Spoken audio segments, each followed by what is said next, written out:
besoin de Voilà. chaque... Ça aboutit à un plan de développement communal que nous étalons sur 5 ans. Et voilà, ça fait déjà qu'on ne donne pas aux populations ce dont ils n'ont pas besoin, de un.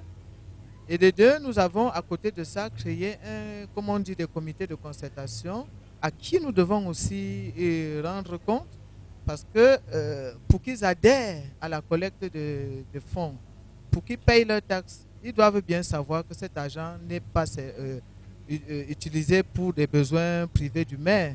Il faut qu'ils sachent que c'est cet argent-là qui est effectivement utilisé pour le développement de la cité. Alors, on a un devoir de compte rendu dans la transparence. C'est ce que nous avons appelé la transparence et la redevabilité. Mais ça, c'est connu au niveau de la théorie. Est-ce que dans la pratique, parler de compte rendu de transparence, Madame le maire, vous rencontrez les populations souvent? Nous avons des réunions avec tous les chefs de quartier, par exemple. Nous avons, comme on vous a dit, installé dans les quartiers des comités de concertation avec des rencontres périodiques. Et nous avons aussi des comités de suivi et des comités de gestion. Parce que quand on met des ouvrages, il faut que ces ouvrages-là ne tombent pas en panne le lendemain, que ce soit utilisé à bon escient et dans la durabilité. Donc il y a un contact corps à corps permanent avec la population. Et c'est ça qui nous a permis, dès la première année, parce que nous sommes un nouvel exécutif, nous venons c'est à la suite des élections de septembre 2013 que nous avons pris le pouvoir. Et en un an, nous avons doublé nos recettes. C'était déjà doubler les recettes. Bravo. C'était un indicateur. Et dans le budget de 2015, nous avons la prétention de tripler ces recettes et nous sommes à l'œuvre pour cela. Est-ce à dire que tout va pour le mieux, dans le meilleur des mondes possibles? Y a-t-il encore quelques obstacles, quelques problèmes? C'est déjà un bon départ parce que si tout le monde était dans la même lancée que nous, on parlerait de 10 fois ces recettes-là. Il va de soi qu'il y a toujours des poches de résistance, il y a l'incivisme, il y a même l'ignorance. Les gens ne sont pas toujours bien informés de ce qu'on attend d'eux. Et puis en un an, on ne peut pas dire qu'on a atteint et sensibilisé toutes les couches de manière à ce qu'on soit au même diapason. Il reste beaucoup à faire. Nous sommes dans le cadre d'un processus, il y a beaucoup à faire. On va parler de solutions tout à l'heure, des solutions possibles pour améliorer la situation. Pourquoi pas être émergent avant 2035? C'est possible, je vois le sourire de Madame le maire qui acquiesce. Mr. Mayor, how does it work as far as the management of fiscality is concerned in your council? Lazar, first of all, let me take you back to the Bible. Why not? You remember that when Christ came, he was actually criticized for spending time with tax collectors. Which means, of course, that taxation is a very dicey, difficult zone because most people actually abhor paying taxes. Depuis le temps biblique, ça existe. From biblical time, that problem. has been the problem. And therefore, the problem also exists today. But we therefore have to use innovative approaches to be able to sensitize, as Madame said, the population to know the raison d'être, as they say, for paying taxes. Once they know why they are paying taxes, you know, there is a different attitude that is adopted. Then there is a problem you're talking about, control citoyen, which I don't know whether we can say that the citizens, you know, have a right to have receive an account. For example, they have a right to the mayor and the executive or the councillors have to be accountable to the population, to the citizens. I think this is already taken care of at different levels. One, the council development plan, which is like the roadmap for every council, is a document that is drawn up with the total participation of all the segments of the society. And therefore, whenever you go out to carry a project, you know that a priori that project has been adhered to by the population because they were the ones who choose the projects. So I know that already at that level. And at another level, you know, we have councillors who represent specific constituencies, areas of the municipality. And the councillors are supposed to be a kind of a bridge between, you know, the council and the people. And therefore they are at the grassroots. They constantly check what the needs of the population, the needs are. And finally, what we do is that we hold sporadic, periodic meetings with other stakeholders, traditional rulers, religious authorities, members of the NGOs, and so on. Elites. And the elites. It is through some of these meetings, which are informal, that we try to ensure that the citizens' interest is taken into consideration. But let me say this also, that while the needs of councils are enormous, the resources are constantly shrinking. They reduce on a daily, I would say, basis. The needs. The needs are enormous.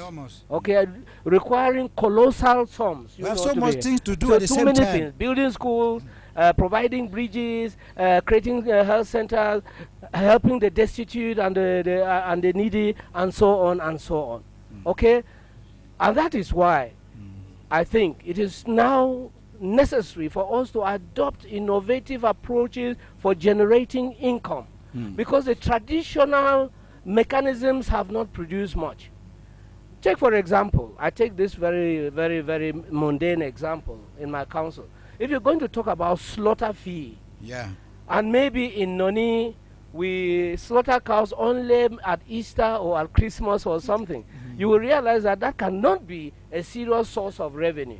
And therefore, we are going out of the taxation base, out of the elites and the rest of all others, to look for innovative approaches, particularly creating partnerships. And I'm happy that PNDP is there, a very, very serious partner. To advise? Advising, directing, participating, sensitizing, and the things are changing, definitely. They are changing from that angle. So, to end on this intervention, I am saying that, yes, taxes are the base. They are the ammunition for fighting poverty. But we cannot circumscribe ourselves only to the traditional forms of taxation. These are inadequate.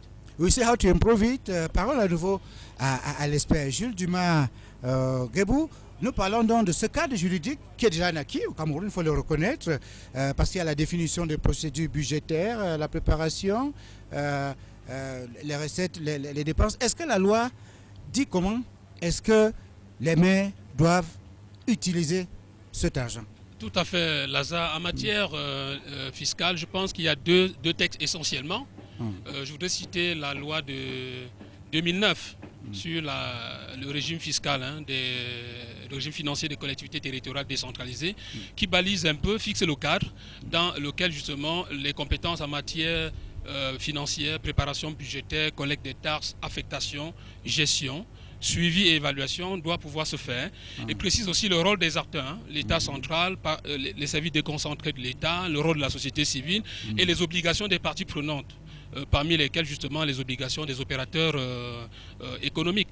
Il y a également une loi sur la fiscalité locale, en dehors de la loi sur le régime financier des collectivités territoriales décentralisées, qui date toujours de 2009. Ces deux textes sont essentiels. La loi sur la fiscalité locale essaye de définir les taxes, les impôts, et les critères sur lesquels on peut s'appuyer pour fixer. Parce qu'en réalité, la loi n'énonce que les grands principes. C'est à chaque commune qu'il appartient finalement de définir les modalités opérationnelles. Ces deux textes sont essentiels. Maintenant, entre l'esprit de la loi elle-même et les actions sur le terrain, je pense qu'il y a des efforts à faire. Et je voudrais là revenir au cœur des difficultés, donc des problèmes auxquels la fiscalité locale dans notre pays fait face, au rang desquels principalement la volonté politique. La décentralisation, c'est presque toutes les compétences, toutes les responsabilités en matière de développement socio-économique qui sont transférées aux communes. On se serait imaginé à ce que le transfert de ressources qui est en œuvre soit un peu en accord, en cohérence avec l'importance des compétences transférées, mais ce n'est pas toujours le cas. Je crois qu'il y a deux chiffres, 9,5%. C'est le taux annoncé de transfert de l'État vers les communes, 9,5% du budget de l'État. C'est très faible. Maintenant, l'application, je crois qu'il y a une évaluation de CVUC qui ne date pas de très longtemps, qui dit que sur l'exercice 2013, l'État n'a pu transférer que 3,5%. environ. On peut comprendre qu'il y a comme, disons, une sorte de double langage entre la déclaration qu'on veut transférer parce que les maires doivent pouvoir prendre en main les responsabilités. Les maires sont au cœur du la développement capacité des maires à assumer, donc la capacité financière qui ne se limite pas seulement à la déclaration politique qui leur transfère des compétences. Deuxième défi, à mon avis, c'est l'incivisme fiscal. Je pense que les autres panélistes l'ont déjà dit.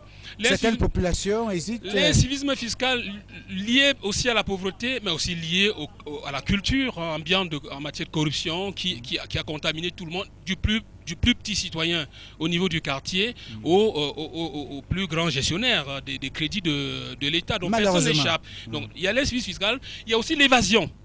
N'oublions pas, l'évasion n'est pas confondre avec l'incivisme fiscal. Parce que parfois on a fait l'effort de collecter un peu, mais après on met en place des mécanismes qui font que finalement ce qui est affecter concrètement la réalisation des objectifs de développement ne représente pas grand-chose. Je pense que très souvent, on se limite au ratio légal 30-70%, donc 70% pour le fonctionnement, 30% pour les investissements. Et même quand on rentre encore dans l'analyse des 30% d'investissements, on se rend bien compte qu'une partie de ces dépenses-là ne concerne vraiment pas ce qu'on pourrait appeler les investissements au sens propre du terme, parce que l'achat d'un véhicule au maire est imputé là-dessus, et on peut parler encore d'autres investissements de fonctionnement qui n'ont vraiment rien à voir avec les objectifs de développement de la commune. Donc ça, c'est le troisième défi en matière de fiscalité. Et je pense, finalement, quand on relie ces trois défis aux préoccupations relatives au contrôle citoyen, la question qu'on voudrait se poser, c'est est-ce qu'on peut demander aux citoyens de contribuer alors qu'on n'a pas encore résolu la question de savoir à quoi est destiné l'effort de contribution.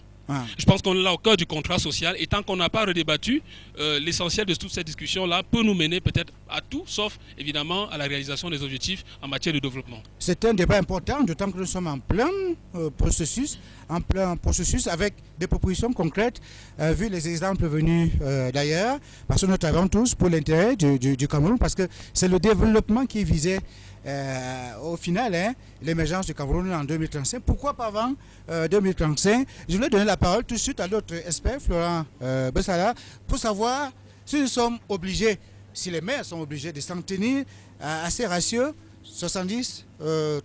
Vous allez me répondre tout à l'heure. Je dois avoir des clarifications sur le terrain. Madame le maire, qu'est-ce qui est privilégié dans le budget? Parce qu'il y en a qui parlent souvent du budget ou de la loi budgétivore. Qu'est-ce qui se passe à Bafoussam premier? Les investissements pour combien? Le fonctionnement pour combien? 60-40. Et dans les préfectures, il y a des agents de développement local qui sont des relecteurs de nos projets de budget pour s'assurer que ça répond bien à ces cadres-là, pour faire le nettoyage auquel vous faisiez allusion. Si on met une voiture dans l'investissement, on va bien rejeter ce budget pour le recadrer. Donc je crois que beaucoup d'efforts sont faits dans ce sens pour que les maires restent dans le cadrage et les lignes budgétaires. Ça se passe comme ça avec Bafoussam Premier et sa tutelle en tout cas. Mais le problème pour moi se situe au niveau des lois qui ne sont pas suffisamment claires et qui vous amènent à dire que c'est chaque maire qui doit être ingénieux pour l'application. Une loi doit être claire, une loi doit être appliquée de la même façon par tous les citoyens dans un pays. C'est à ce niveau que se pose un problème, et c'est encore pire dans des communes où il y a un délégué du gouvernement. Alors quand il y a un délégué du gouvernement, c'est encore plus flou parce que les assiettes ne sont pas très bien définies. Et sur le terrain, on se retrouve à se marcher les uns sur les autres. Dans toutes les villes où il y a un délégué du gouvernement, avec les communes, il y a tiraillement. Un petit exemple, enfin, 2 ou 3 exemples pour illustrer. Quand on parle de Bafoussam, on parle des communes et on assimile les délégués de gouvernement aux communes. Alors ça a obligé les fiscalistes, les gens du FECOM à interpréter la loi et à sortir un deuxième tableau où on dit, bon, selon la loi, ça veut dire que telle recette doit aller à la commune, et telle recette va au délégué du gouvernement.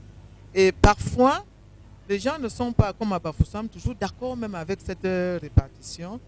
Et on se retrouve devant les mêmes contribuables pour réclamer les mêmes taxes, les mêmes recettes. Ça fait cacophonie. Donc déjà, la loi même doit faire un effort de clarté et faire en sorte que chacun sache exactement quelles sont les sources de ces recettes. Et comme les communautés urbaines ne sont pas réparties dans toutes les communes, ça fait une particularité qui déjà fait que les problèmes ne sont pas les mêmes. Les mêmes ici et là. Ici et là, c'est un problème. De deux, pour revenir à la commune, certains partis politiques, vous savez que les maires sont des émanations des partis politiques. Et ils ont un électorat, dont il faut à tenir compte. Sinon, on n'est pas élu à la prochaine fois. Voilà, il faut faire plaisir. Et nous héritons d'une commune qui, jusqu'en 2013, était du parti d'opposition. Était dans l'opposition. C'était le SDF qui était. C'était le SDF qui était à Bafoussam. Et c'est un parti qui prône l'incivisme. Et ils recrutent avec l'incivisme. Parce qu'ils disent justement que cet argent qui est collecté est mal géré. Donc ne donnez pas votre argent parce que les gens ne vont pas l'utiliser à bon escient. Ils vont l'utiliser pour faire s'offrir des vacances, pour... c'est dommage que vos adversaires politiques ne soient pas sur ce plateau. Mais on comprend que c'est un peu le langage de l'opposition. C'était ça. Oui. Et alors on a hérité d'une commune difficile où il fallait renverser la vapeur. Expliquer, sensibiliser. Et leur dire qu'on ne peut pas échapper à la loi et que c'est obligatoire. Nous, comme je le disais, nous sommes en train d'œuvrer dans ce sens, mais ce n'est pas toujours facile. Évasion fiscale, je ne vois pas trop comment, parce que vous savez qu'à côté des maires, il y a un petit pouvoir, les receveurs qui sont plutôt du ministère des Finances. Donc le maire n'a pas cette totale liberté de gestion. Il y a des contrôles qui se font. De plus en plus, c'est difficile pour un maire d'avoir une gestion non contrôlée, qui n'entre pas dans un cadre légal. Réglementaire. Nous avons l'opération épervier, nous avons l'élection qui menace, nous avons en plus même notre dignité. Oui. Parce que on est d'abord des citoyens quand même. On est des